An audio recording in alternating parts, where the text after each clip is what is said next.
Health, they say, is wealth, and the only way to be healthy is when you diligently adhere to health instructions. Welcome to another amazing episode of Let's Talk, showing on No Limit TV. I am Obinochi Chinerum. Of course, we are always shooting from the executive lounge of Club Euphoria. If you want to have a relaxing time, here is the right spot. We will go on a short break, and when we are back, we'll be spilling the tea here on Let's Talk. So we recently checked out Club Euphoria, a good and chill spot to hang out, eat, and vibe. They have a sports bar, executive VIP lounge, a night club, lodging accommodation, shawarma and grill spots.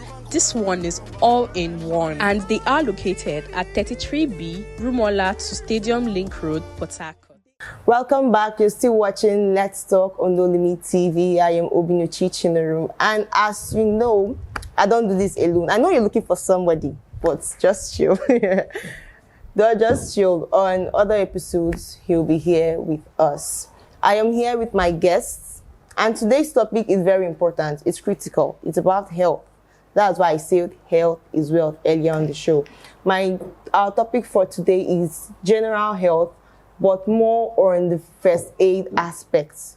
People do not really know what to do in certain emergency situations, and they're always scared, and as human, that's how we are meant to react. But my guest today will dissect certain things and tell you certain things you're meant to know and do in terms of certain emergency situations, okay? Join me as I welcome Dr. Nonso to the show. How are you feeling today, I'm sir? feeling good. Good day, viewers. Good day, people all over Nigeria viewing this program.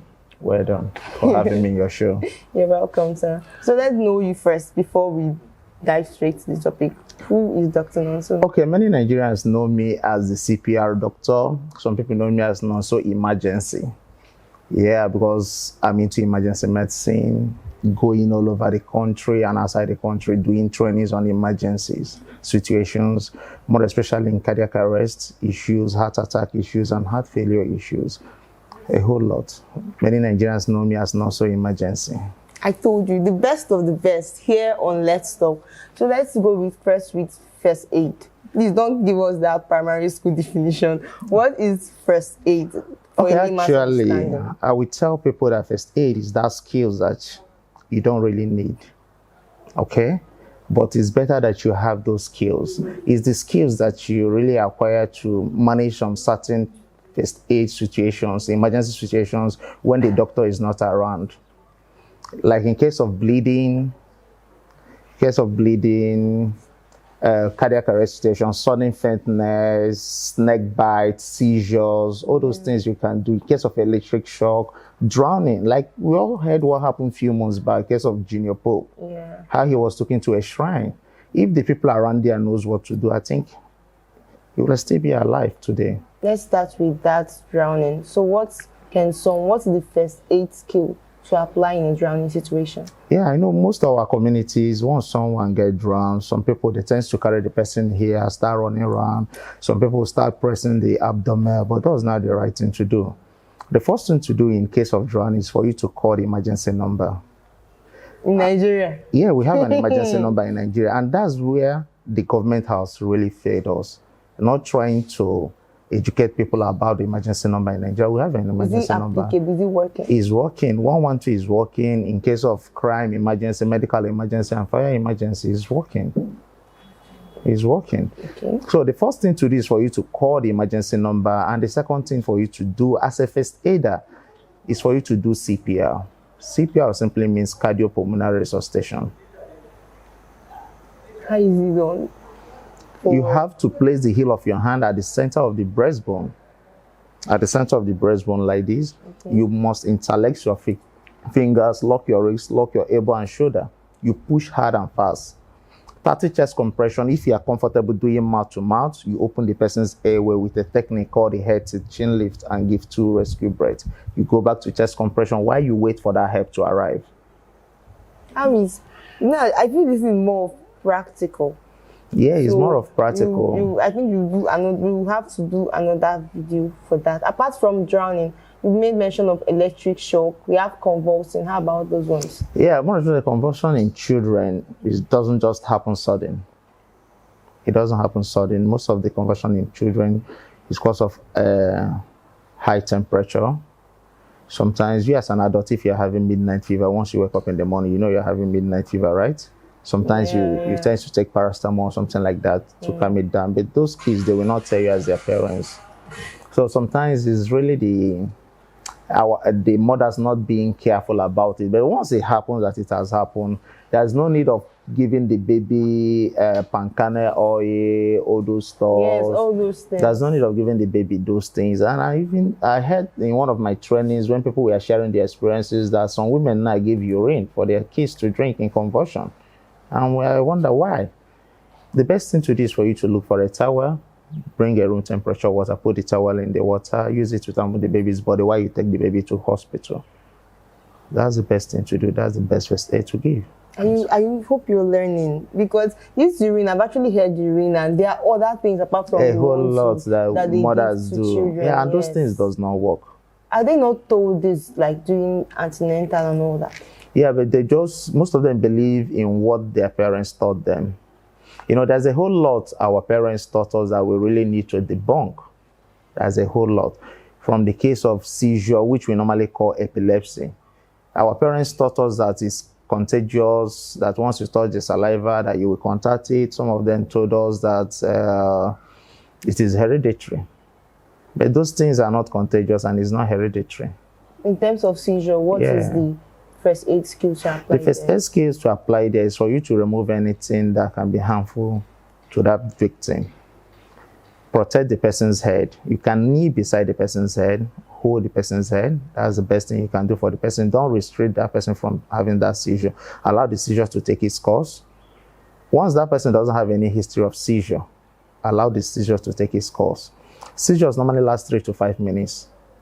But in a situation that seizure lasts up to 10 minutes, you have to stay call for help. And if the person becomes unresponsive after seizure, you must call for help and do CPR. How about immediately the seizure happens? Is it still advisable to call for help? If the person doesn't have history of seizure, call for help. Okay. Yes, but if that person has history of seizure, allow the seizure to take its course. It lasts just 3 to 5 minutes. The person will be fine. Let's go on a quick break, and when we are back, let me allow you to digest all you've heard. And when we are back, we will still talk about other things.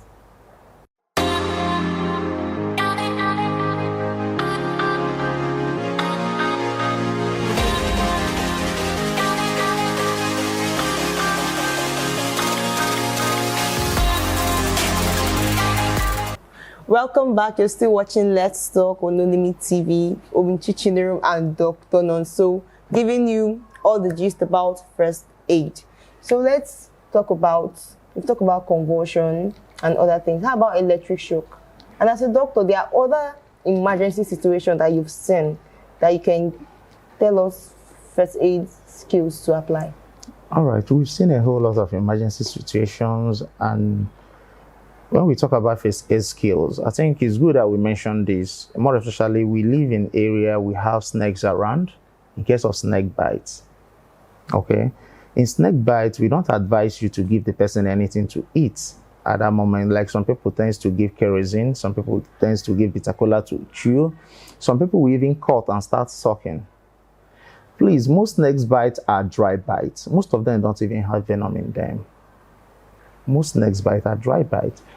If you do think Nigerians will believe you, that's what you're saying. Yeah, but most snake bites are dry bites. They don't even have venoms in them. But we still advise you to treat all snake bites as if there are venoms there. Okay, but don't give the person kerosene, because those kerosene does not work. Don't give activated charcoal. Don't give bitter cola to chew. If you must tie spirally with a bandage. Don't tie in a situation where that you will cut off blood supply to the part of that body that is being bitten by a snake. How about there is no bandage? You can use anything. You can use anything to tie, but don't tie as if you are trying to cut off blood supply. Tie loosely, you mean? Yeah, loosely, where a finger or two can be slipped under that bandage. Okay. While you take the person to hospital. But if you have an ice pack, it's better You use an ice pack to place around the bite side and then tie. But remember, don't place the ice pack directly on the skin. Okay? Tie spirally, okay, to slow down the movement of the venom. All right? But don't cut, don't suck. All right? Don't cut, don't suck. Don't give kerosene, don't give bitter cola. Take the person to hospital where they will give the person anti-snake venom. About other emergency situations that you've experienced. Now, I want you to talk out of your own experiences. Well, maybe it have not happened to me directly, but I have helped many people in case of choking. Okay. You know, choking is not actually those ones that they will tell you to drink water and those food particles will drop down. You mean choking in food? Yeah, choking in food. You know, people can die from that, actually. Yeah, it's a serious medical emergency. It's a serious medical emergency. Yeah, choking is a serious medical emergency. Once someone is choking, the best thing for you to do is for you to help the person. If the person is an adult, the person is not heavily pregnant, you can just get behind the person and perform what we call an abdominal thrust. Okay, just from behind, place your hand slightly above the belly button. Okay, grabs the other fist hand, then you thrust forcefully to create a pressure to see if the air that is trapped in the lungs can forcefully bring out the foreign body. Because what happens in choking is when the food mistakenly enters into the wrong place, which is, we call it the trachea, but in a layman language, we can call it the windpipe. Because we have the food pipe, we have the windpipe, and there's what we call the epiglottis that closes the windpipe when you want to swallow food. But while eating and talking, doing a whole lot at the same time, the brain that sends signal to that epiglottis, which is the medulla, can send a wrong signal because the person wants to talk, the person wants to eat. The food particle might sort of dropping into the food pipe, and it can go into the air pipe and get stuck there. In such situation, the person cannot cough or make a sound. But if the person can cough or make a sound, encourage the person to cough. So let's debunk some superstitious belief. You know, some illnesses are traced to, let me say, evil forces behind them. A whole lot. But the thing is, there are certain things that are actually medical situations that can even be avoided if well, I think 99.9% of all illnesses in this country are medical situations. So you feel people are just lying to themselves? Yes, it's just like when people started having a heart problem, like heart failure. It might get to a situation that their legs start swelling up. That's edema. Some of them, we said we have match poison without going to hospital to check what is actually happening to the heart. Okay, it might be a kidney problem, it might be a heart problem that's causing that edema. There's another one, even the ones that happen in southwest Nigeria that we call vaginal spasm, that people call it magu. It's also a medical situation. It's not juju. People tend to say it's juju. Their husband do to their wife, their cheating partners. It's called vaginal spasm. It's not juju. All right. There's a whole lot, like stroke. Some people say that stroke is juju. Stroke is not something like you attribute it to juju. It might be caused by high blood pressure. A whole lot can lead to that. There's a whole lot we really need to debunk, but I don't think if time will permit us to do that. Now, maybe in subsequent shows we can do that. So in terms of that vaginal spasm, you say, what is the first aid that can be applied to these elements that you've talked about? Okay, in vaginal spasm, I think the best thing to do is for you to use, if the couples can relax, if the couples can just relax, the muscles of the vagina will relax on each one after 10 to 10 minutes. What's panic? Yeah, but due to panic and people's mindset that is juju, okay, for you to do it, you can use 2 or 3 fingers and start in the woman's anus to relax the muscle first. Some people will not allow such. If the person cannot allow such, then you can better call a doctor, call for emergency. They will give the lady an injection that will can relax the muscle. The injection, I can say it on air. Yeah. Because it's not a first aid measure now. Yeah? Giving injection is not first aid measures now. So I can't say you have to call for help for doctors to come. Yeah, it's just the muscles of the vagina contracting. It can happen to anyone. And how about somebody that has, is it like a specific group of females? It's or not like anybody? a specific group of female. It can happen to anyone, but mostly now, according to studies, it happens to at least 75 to 80% of women that have given birth. Okay, the chances are high on women that have given birth, yes. But it can happen to anybody. Anybody. Yeah, but it's a rare situation. In terms of someone that has not given birth. Even people that have given birth, it's still a rare condition. It doesn't just happen. Yeah, it might not happen to any woman, to many women, but it can happen to few persons. It's just a rare condition. Okay, thank you for being on the show and sharing your knowledge with us. Do well to follow us on socials, No Limit TV _Naija on Instagram. And yes, do not just listen to this alone. We have people that you can share it to, your friends, share it on your social media feeds. This episode is very important because we are all humans, and in one way or the other, you have seen this thing happen. All right, No Limit TV _Naija on Instagram, No Limit TV _Naija on TikTok, X, YouTube. Subscribe to our YouTube channel. There are other good contents. We have anything to entertain, to lecture or teach you.